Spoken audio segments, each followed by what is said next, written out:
Howdy, hi all. Apologies for the dramatic lighting. I am filming something in the other room.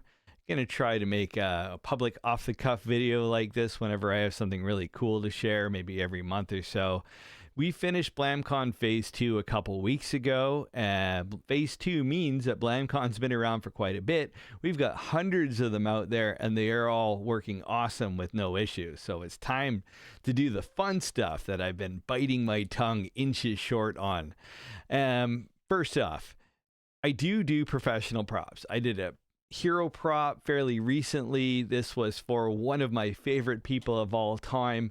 I'm very excited to see this in film because they asked for it to actually work. But it very much illustrates the difference between this and prop work. So this prop was supposed to work. I made one analog and one digital that could talk to each other. Super cool. Went on to set.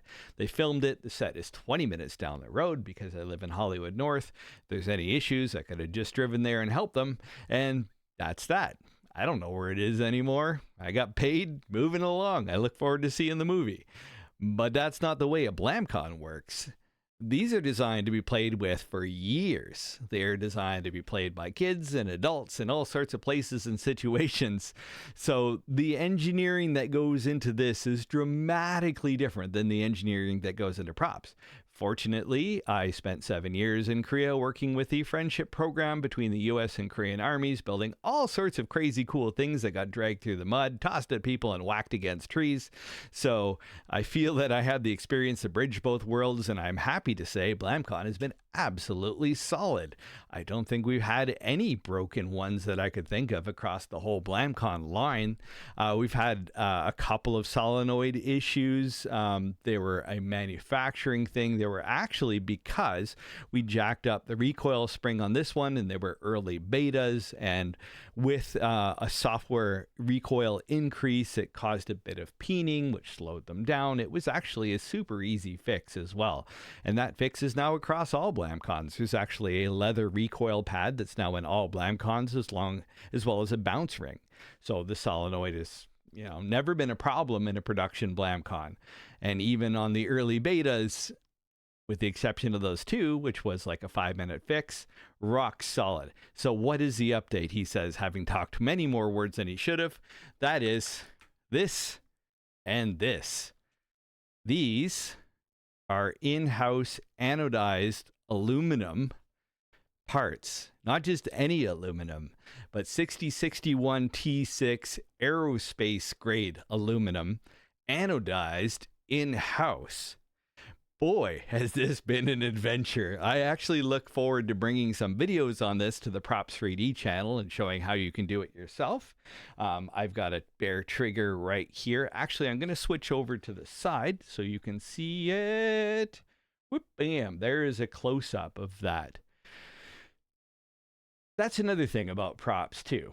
I've worked with metal for many, many years. I got a mill, I got a lathe, but they're designed for one-off. My buddy, he's now working on God of War, and he did like a lot of DC, even hero characters. He doesn't own a lathe. He does have a mini mill, but the thing is, you need these things every now and then. But when I'm doing something like this, that's the trick, to make this affordable. These, for what they are, I believe are quite affordable. Made in Canada, hand painted by Mike, master painter. Considering all the functions in here, I am very proud of the price point we are able to bring these in, and the fact that we can offer affordable kits so you can build your own, and the fact that pretty much everybody to a T has been successful in their build. Yes, I've had to help a few of you, but you've made it by yourself. So far, it has been absolutely 10 out of 10 across the board. People have got into making through this who I don't think have ever made before, and are now making absolutely crazy things. You know who you are. I'm speaking to multiple people. Huge success, but now, yes, I get to do fun stuff like anodization. So I had to completely redo the shop. I needed a new mill, a new lathe, a new CNC, a hand-built anodizer, all of this stuff in order to make this happen at a scale. So I don't know if I'll be able to, what I'll be able to include without raising the price. And that's another cool thing. We've never had to raise the price. Everybody's raised the prices. Why haven't we? Easy. We're very, very, very fortunate. This filament is made by some Matter 3D. Let me call them out for the 100th time. They are a brilliant group of chemical engineers local to us. So the filament is made in Canada. This is Canadian aluminum. So we also manufacture our own PCBs in-house. We manufacture pretty much everything in my little prop shop, which is super cool. And it gets us Kuzma. So I can import stuff, the few parts I need, like wire and stuff that's not made in Canada. But we are well within the requirements for Kuzma, so I can ship to the US without current events affecting things. Yeah, huge wink. Yes.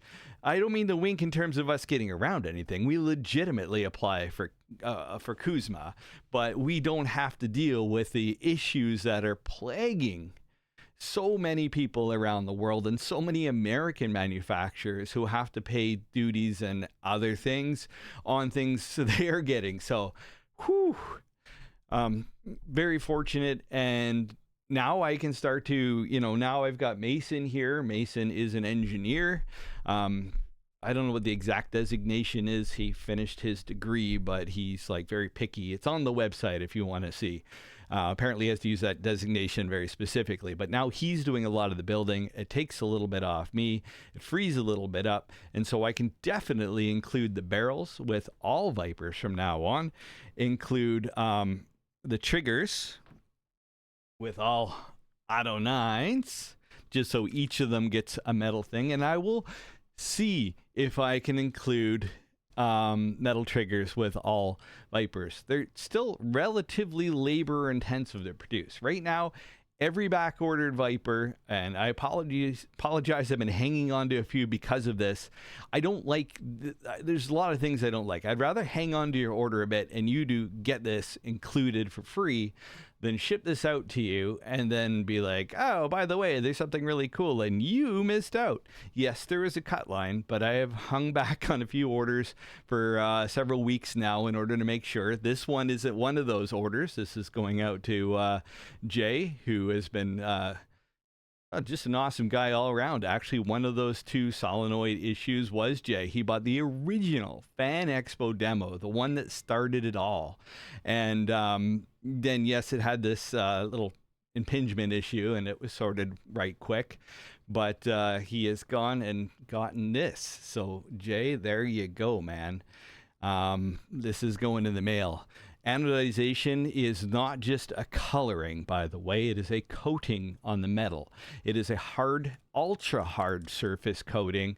It is a chemical process that makes the aluminum incredibly durable and scratch resistant.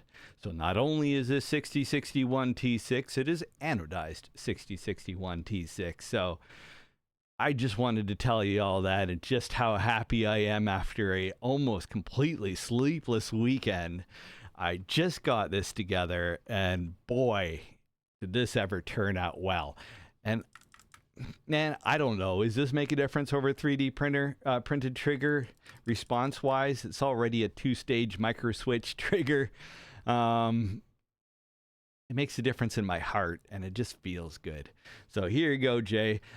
We have a hot swap barrel system now, by the way, because I was shipping all with orange barrels. We don't have an orange barrel law in Canada, but in the U.S., look up the 1986 very unfortunate incident with the Starlight laser pistol that made shipping any object of this shape, let's say, without an orange barrel or orange part on a particular location across state lines, a potential felony. So I have redesigned the barrels so they will ship with an orange barrel. You can then remove the screws on the foregrip, which are just a number 2 Phillips. Then I have included an Allen key. Just give it a couple spins, slide the barrel off, slide the metal barrel on, and away you go. And by the way, check state to state laws. As far as I know, it's just about shipping. Once you possess it, it's fine. But I I could probably do an orange anodized barrel. So if you're in a state that needs an orange barrel regardless, reach out to me. Let's do something fun. And if you do order from Blamcon, I'm always here for you to reach out to me and make fun requests. That's where some of the best stuff comes from. Anyway, I just wanted to share this awesome update with you. Take care all. Till next time.